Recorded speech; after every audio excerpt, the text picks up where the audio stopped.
G'day everyone, this is just a short slideshow of the engine rebuild that I did on the 1970 Mercury Cougar and some of the issues that I encountered along the way. Hope you enjoy.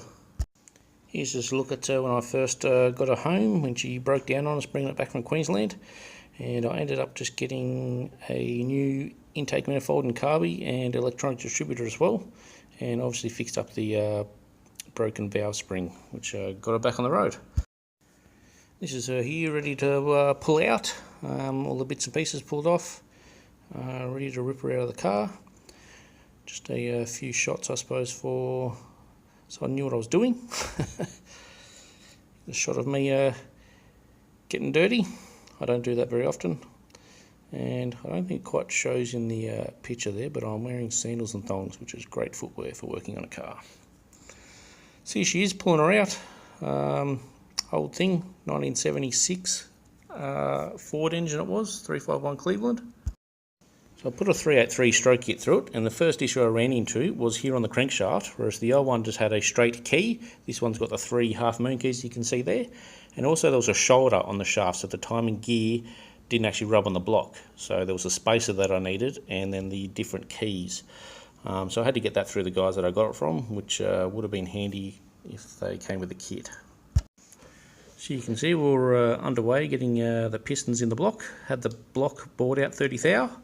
Just a shot here of the crank. Just getting all the pistons and caps on and marking the bolts so that I know what was torqued. And it's camshaft, stage 4 camshaft I put in. I started to get a few bits and pieces in for the engine. I stuck them together just to have a bit of a look at what the engine might end up looking like, because I was getting pretty excited. Here's the chief mechanic helping me out get it back together. Here it is, head time. Getting the heads on. The 3V intake heads, I believe 2V intake, 4V outlets, called 3V. I got roller rockers with them. I didn't go with roller lifters, mainly because of budget reasons, but yeah, I did as much as I could with what I had to play with.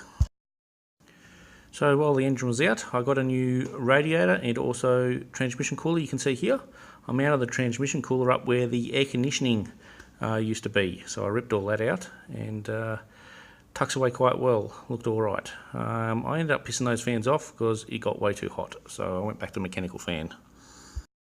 Here it is all together. I ended up having to take that air filter off just because it wouldn't fit under the bonnet, unfortunately. But anyway, here she is, ready to drop in. Let's get it done, I suppose. Getting up there working. It was a little bit of a pain in the ass getting, actually. The front of the nose of the Cougar is a little bit long, so I was a bit stretched to get it back onto the motor mounts, but a bit of wriggling around and got it in there in the end. Wasn't too bad, but I definitely wouldn't like it to do it over and over again. Here it is, everything back in, ready to go for startup. Everything checked well with oil pressure and everything, until I found out I had the timing backwards. But that was fixed, and she fired up straight away, first time, which was a big relief. So first test drive didn't go as planned. Put up at a set of traffic lights, bit of steam out of the bonnet, even though we weren't running hot. Popped out to have a look, and all of a sudden we found grey sludge, which is obviously oil and water mixed together, which shouldn't happen. So we started poking around for the issue, the cause. Should have started with the rocker covers off, and this is what we found. Brand new head, wash plug had popped out and filled everything full of water. With the engine back together, wash plug sorted out, it was time to go shopping again for some more power.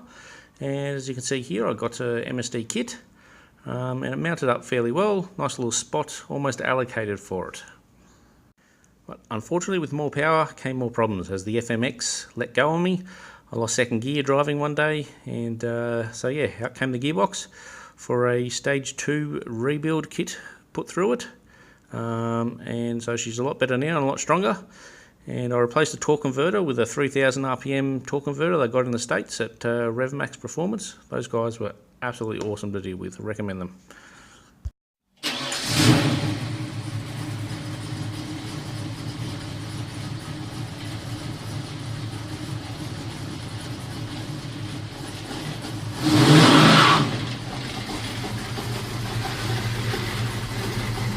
So the illuminator was up and running again, fantastically, catching bunnies, as you can see here, to my daughter's delight, as you can imagine. Thanks for watching, guys.